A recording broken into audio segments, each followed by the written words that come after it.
You're listening to As Read by Me, the podcast where writers read and readers listen. Greetings and welcome back to As Read by Me. I'm your host, Dave Stiles, and I'm excited to be back bringing you more great stories as read by their authors. Our first story this week is from a new contributor, William Rausch. Bill is a prolific writer of flash fiction. He's got his own podcast called Read My Shorts, and he starts us off today reading his story entitled Androphobia. Then we welcome back our old pal Paul Camarata with a holiday-themed poem entitled Spinning the Globe. And finally, Mike Archer is back with another excerpt from his book Living with Humans entitled The Wood Carver. Okay, all set? Let's go.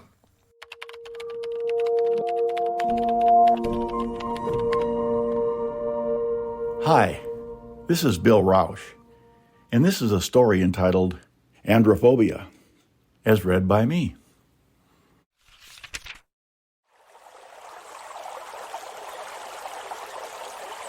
I was playing out in the woods with my friend. Mama always warned us not to get too far away, so we usually played down by the stream. It was a cool, crisp fall day. The leaves were turning orange and red, aspens flashing yellow everywhere.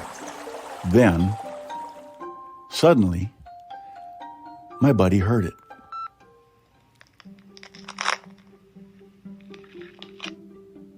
What? What was that? We turned our heads, straining to hear. I didn't hear anything. Probably your imagination again, I scoffed. But then we heard it again. Both of us this time. But now there were heavy footsteps, and they were running toward us. Look over there! He nodded his head towards the noise. I strained my eyes to see it. Oh, crap. In the thick undergrowth, I saw a strange-looking man. Run! I shouted as we turned and hightailed it out of there. I heard him behind us when he got snagged up in the briars. We were a lot younger than him and left him in our dust. A few minutes later, we were home and out of breath. Hearts pounding, but safe. Mom rushed out to meet us. Where the heck have you two been? She was more than worried. She was upset. She tried to hide it, but I saw her anxiety. Mom, we were playing down by the stream like we always do. But then we heard him and we took off. Okay, slow down, sweetie. You heard who? Hikers or maybe campers. There was a whole bunch of them. My buddy glared at me as if to say, really? Sometimes I sort of, make things up. Well, okay, Mom. It was just one man, dressed kind of weird. When he saw us, he started chasing us, so we ran away. It was funny when he got all snagged up in those briars. Hikers are pretty dumb. When I said that, Mom got very quiet. She told my buddy to go home, that he was safe now. After he was gone, she looked down at me. Her concern was obvious. Sweetie, this is nothing to laugh about. Your father warned me that this day would come. I just didn't think it would be this soon. What day, Mom? She took a moment to collect her thoughts. Okay. After I met your father, he moved me way out here. I was pretty reluctant and really didn't want to, but he said we needed to get away from all that. Then Mom stopped. The words caught in her throat. Your father could be very strong-willed, but really, he just wanted to keep both of us safe. Safe? Safe from what, Mom? I was puzzled. From them, sweetie. People like you saw today. Then I saw a tear in her eye, not sure what to say. But Mom, that man was probably just out camping or hiking. Honey, let me finish. Right after you were born, the same thing happened to your father. He was pretty sure that we were safe living way out here like this. So he'd get up early and go for walks through the woods. But that morning, they saw him and started chasing him, just like you today. They even had dogs, and their barking woke me and you as we were sleeping back here, safe and sound. Mom stopped. She had a distant stare in her eyes as she looked toward the stream where I had been playing. I didn't know what to say. Sweetie, listen to me very careful now. That man today, he wasn't camping or hiking. Men like him, strangers, they like to sneak around in the woods. After Mom said that, I started to understand.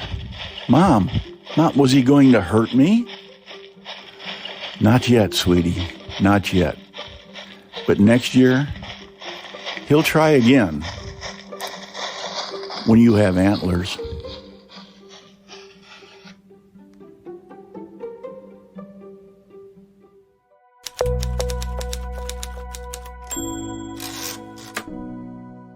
Hi, I'm Paul Camarata, and this is Spinning the Globe, as read by me. Our parents always filled our house with traditions, from first day school photos to birthday cake wishings.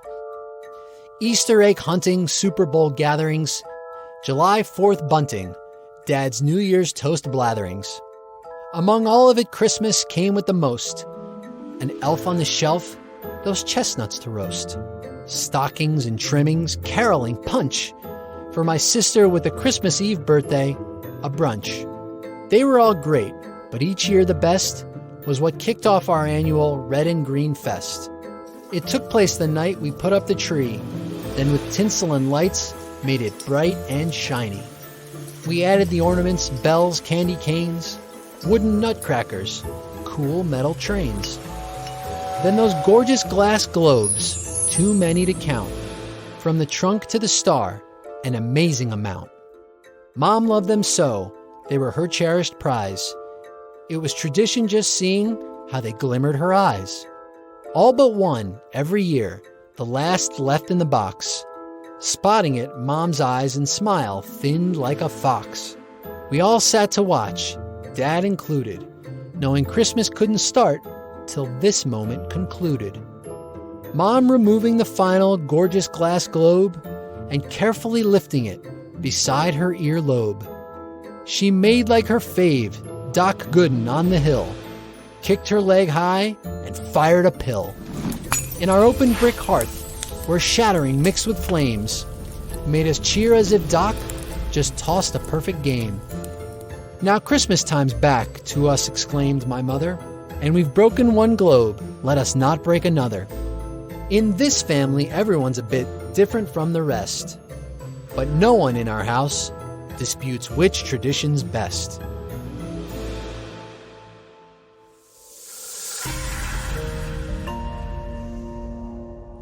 Hi, this is Mike Archer. This is an excerpt from my short story collection, Living with Humans. It's called The Wood Carver, as read by me. Joe Bruno and his wife Maria were just moving into the quiet neighborhood in Santa Fe. A few days earlier, Matt Dawkins, their next-door neighbor, noticed a couple of workers renovating and expanding a backyard shed. Matt thought Joe and his wife looked to be in their 70s and probably moved to New Mexico to enjoy the great weather and scenery in their retirement years. Matt and his wife Jane had waved to the couple as the movers were carrying furniture into the house on a sunny Saturday. They planned to go over and welcome them to the neighborhood once the movers were gone. Matt and Jane moved to Santa Fe from Brooklyn, New York, when Matt got an offer from a law firm.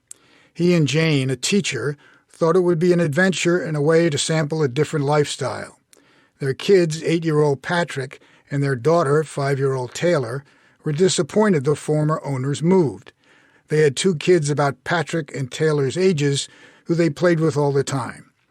As Patrick watched Joe supervise the movers, he said, "Dad, that man looks old. I don't see any kids. He looks like Grandpa." Matt smiled, "No, Patrick. I don't think they have kids your age, but I'm sure they're nice people. Maybe they have grandkids who'll come and visit. Patrick was skeptical. I bet they won't have their own scooters. Matt did notice several wooden crates the movers took back to the shed. It had been enlarged. There was new siding, a new roof, and electricity was installed. Joe followed them, and Matt could hear him telling the movers to be careful with the crates. Later in the afternoon, when the movers were gone, Matt, Jane, and the kids went over to say hello. Jane made a chicken pot pie and some cookies, and they rang the bell. As Joe opened the door, Matt said, "Hi, we're your next-door neighbors. We hope we're not intruding. We wanted to welcome you to the neighborhood. I'm Matt Dawkins. This is my wife, Jane, and this is Patrick and Taylor." Jane held out the dinner and the cookies and said, "We thought you might be too busy to think about dinner." Joe was impressed. "This is great. I'm Joe Bruno. Maria, come out here. The neighbors are here and they brought us dinner. Thanks so much." Maria came out of the kitchen. "Oh, come in. This is so nice of you." There were boxes spread out in the living room and piled on the kitchen table. Jane said, "We don't want to stay. We know you're busy." Matt asked, "Where are you from, Joe?" "We're from Philadelphia. We couldn't take the winters anymore." Matt said, "It was great meeting you, and again, if there's anything we can do, just let us know." As they went out the door, Jane noticed the picture of the little boy on the mantel. The Dawkins didn't see much of the Brunos over the next several weeks. They did notice Joe spent most days in the backyard shed that had been turned into a workshop. There were pieces of lumber and even small tree trunks neatly stacked next to it. Patrick could see Joe through the small window when he came home from school. His curiosity finally got the best of him one day, and he walked over to the workshop.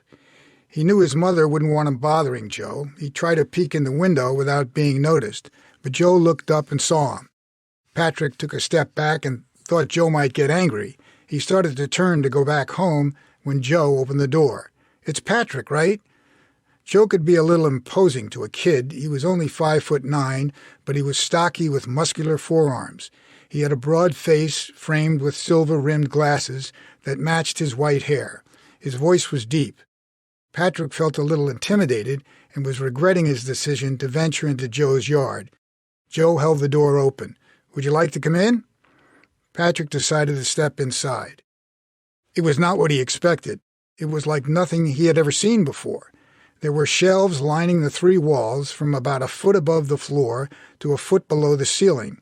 There were dozens of hand-carved wooden figures, children, animals, birds, football and baseball players, trains, boats, and small planes. Works in progress were scattered on the workbench in the center of the shop. Carving tools were scattered on top of the bench, knives, chisels, files, and an electric table saw. Wood and more tools were stored on a shelf under the workbench. Patrick could smell the wood. His eyes were popping. "Wow, did you make all these things? Is this what you do all day?" Joe smiled. "Well, it's my hobby. I do give some away to people I like. Would you like to pick one out?" Patrick scanned the shelves. It was almost too much to take in. He stopped at the lion with the full mane and its mouth open in a roar. "Can I have the lion?" he asked. Joe took it off the middle shelf and handed it to Patrick. "It's yours. How about your sister?" Patrick said she likes dogs. We have a golden retriever named Lucky. Joe reached to the top shelf and took down a figure of a little girl petting her dog. "Maybe she'd like this one," he said, handing it to Patrick. "Yeah, the dog even looks like Lucky." Patrick didn't want to overstay his welcome. "Thanks, Mr. Bruno. My mom is going to be looking for me." Joe stood at the door. "Okay, tell your parents I said hello, and come over any time." Patrick noticed a picture of the little boy on the shelf behind Joe's head. It was the same boy Jane saw on the Bruno's mantel. Patrick rushed in the back door to the kitchen where Jane was making dinner. "Mom, look what Mr. Bruno gave me. You should see inside his workshop. There's so many wood statues all over the walls. He let me pick out the lion and gave me this girl and the dog for Taylor." Jane was a little concerned. "Were you over there bothering Mr. Bruno? You should have asked before going over to his backyard." Patrick tried to explain. "I was just looking in the window, and he saw me and asked me to come inside the workshop. He was really friendly." Jane didn't want to overreact. "Okay, but next time you ask me about going over there and disturbing Mr. Bruno." Matt came home a short time later, and Patrick told him all about his visit to Mr. Bruno over dinner. "Dad, there were so many wood statues all over the walls." Matt said, "That was very nice of Mr. Bruno, but I don't want you bothering him or accepting any more gifts. One is enough." When dinner was over, the kids went to the family room to watch television. Matt and Jane were cleaning up the dishes. As he wiped off the counter, Matt said, "I should go over there and thank Joe for being so nice to Patrick. I haven't seen much of him since they moved in." Jane thought for a second. "I haven't seen Maria either. When she returned the dishes I brought over for dinner, she left them on the front porch with a thank you note. She dropped them off when she knew I'd be at school. Maybe they're just shy or like to keep them themselves." Later, Matt saw the light on in Joe's workshop and walked over to thank him. Like Patrick, Matt was amazed by all the wooden figures. "Joe, this is quite a collection. Do you sell these?" "Oh, no, it's just a hobby. I give them away at toy drives, kids in homeless shelters, nursery schools. I try to make them unique. Every kid should have a special toy that no one else has." Matt wondered if Joe had children or grandchildren of his own. He then noticed the picture of the little boy on the shelf behind Joe. "Who's that little guy? Is he your grandson?" Joe turned around slightly. "That's our son. He died many years ago." There was a distinct change in Joe's expression. A sadness seemed to come over him. Matt immediately regretted asking. He felt as if he was prying. "Oh, Joe, I'm sorry." Joe wanted to change the subject. Thank you. Listen, Patrick is welcome here any time. I love the company." Matt turned toward the door. "That's very nice of you. We just don't want him to be a bother." Joe shook his head and said, "He's no bother." When Matt returned home, Jane was upstairs getting the kids ready for bed. He went up to read a story. They each had their own room, but they did the bedtime story in Taylor's room. She had the figure of the little girl with the dog on her nightstand. "Daddy, doesn't the dog look like Lucky?" Matt smiled. "And the girl looks just like you."